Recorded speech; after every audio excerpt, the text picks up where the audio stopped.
Hi, this is Sue Jackson of the Book by Book blog, and I'm here with a Friday Reads.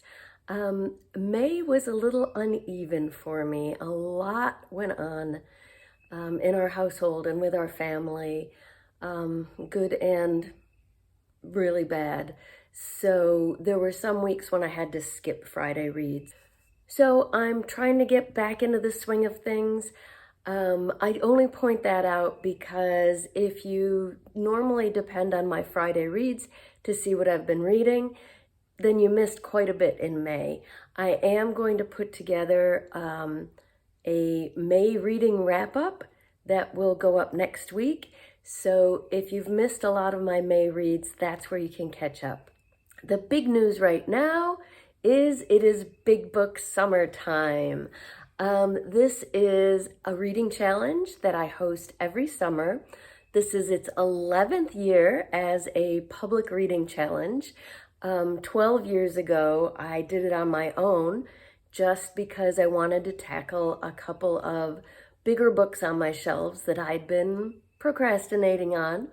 And it worked out so well that the following year, in 2012, I opened it up to everyone to join. So for the last 11 years, we've had bloggers and now YouTubers and just readers of all kind joining in the Big Book Summer Challenge. So the great thing about this is it's easygoing like summer or winter if you're in the Southern Hemisphere. Yours could be the Big Book Winter Challenge if you like. So the idea is very simple. You set your own goals. A big book for the challenge is anything of 400 or more pages. You have from now all the way through the beginning of September, September 4th this year.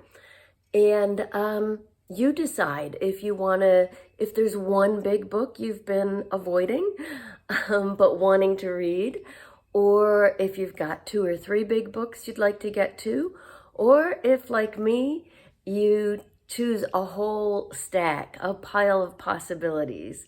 Someone else on BookTube came up with that term and I love it. So I will include a link below to my Big Book Summer Challenge video where you can hear the details of the challenge and what books I plan to read for the challenge, as well as some recommendations for other big books that I've enjoyed. And then if you have a blog or a YouTube channel and want to sign up, just add the link to your blog post or Big Book Summer video to my challenge page on my blog. All of that is explained on the challenge page, which I'll link below. So now on to the books.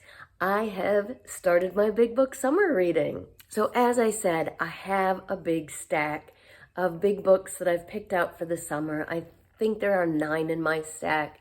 And then I listen to big books on audio as well during the summer. For my first big book of the summer, I like to kick things off with something fast-paced. So from my pile of possibilities, I chose Billy Summers by Stephen King as my first big book of the summer. Now, if you think that Stephen King only writes horror, this is one of many books that would prove you wrong. This one is a straight-up thriller. It is about a hitman named Billy Summers who decides that this next job, which is a big one, is going to be his last job. He's ready to retire. He wants to get out of this business. I'm only up to chapter 6, but I'm loving it already. The great thing about Stephen King, and the reason I chose this as my first big book of the summer, is that he just writes such compelling stories. And he creates these characters that feel so real. In this case, Billy Summers, although he is a hitman, he's also the protagonist of this book. And within the first 2 chapters, you're already rooting for Billy. You want him to be able to set this life aside and have a peaceful life in retirement. So I've only started it a few days ago. I'm already up to almost 100 pages. That's what I meant about picking a fast-paced read for my first one. Stephen King, it's just the way he writes. Everything is so compelling. I've been staying up too late reading it, but very much enjoying so far Billy Summers by Stephen King. So earlier this week, I also picked out my first big book on audio for the summer, and that is The House of Impossible Beauties by Joseph Cassara. It's an intriguing concept. It's a novel about a group of gay and trans kids growing up in the 80s and 90s. And a little bit into the late 70s. It all takes place in New York. And according to the blurb on the cover, it's going to mostly be focused on one like dance hall in Harlem. I haven't even gotten that far yet. So far, I've read the first two. I don't know if they're divided into chapters or parts because I'm listening. The first two pieces of it, and each one is giving the sort of origin story of a different character. So in part one, we meet Angel in 1980. He was born a boy, but he's always felt like a girl. And at 16, she begins to experiment with dressing like a girl, like a woman, when she's out in the world. First in a club, and then gradually adjusting to being herself out in the world and letting her family know that this is how she feels.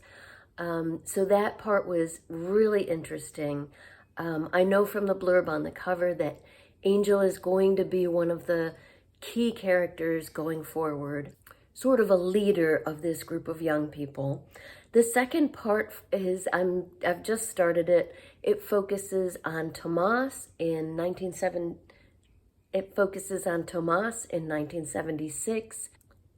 He's Puerto Rican. His mother is often away from home with her new boyfriend, but Tomas loves hanging out with his grandma. The two of them get along really well together.